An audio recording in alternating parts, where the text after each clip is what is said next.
Qadrli obunachilarimiz, sizlarga shahar ichidan zo'r taklif bermoqchiman. Ya'ni qanaqa?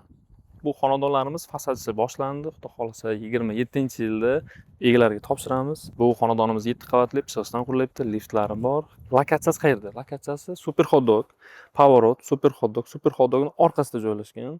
Katta ko'chagacha bo'lsa bir 100 metr, uncha ichkarida emas. 100 metr peshkom o'tsangiz bo'ladi, bemalol 2 metr katta ko'chaning ustida bo'lasiz. Transportlari bor. Hamma sharoiti bor, magazin, do'kon, klinika, nima ehtiyojingiz bo'lsa, atrofda hamma narsa bor. Hamma narsa mujassamlashtirilgan. Xo'p, sizga qiziq joyi, nima shartlar asosida bu xonadonni olsangiz bo'ladi?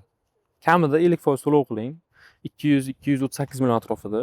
Qolgan qismini 2 yilga 24 oyga bo'lib to'lashga oling. 1 metr kvadratimiz, ochiqchasiga aytamiz, 7 million so'mdan 7,5 million so'mgacha.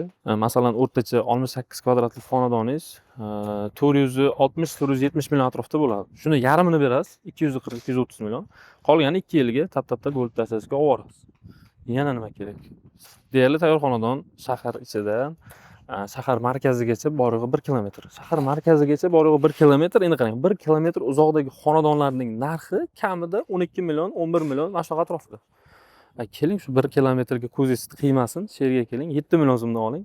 Qolganini kistaga soling. To'y qilasiz, marka qilasiz yoki qolgan qismiga yana bitta xonadon olasiz bo'lib to'lashga. Buni ham tashkillashtirib beramiz, muammosi yo'q. Xo'p, nima qilish kerak? Pastdagi raqamlarga qo'ng'iroq qilish kerak, batafsil ma'lumotni olish kerak. Xonadon qolmay turib bitta xonadon olish kerak, bo'ldi. Like va podpiskani boshdan esdan chiqarmang.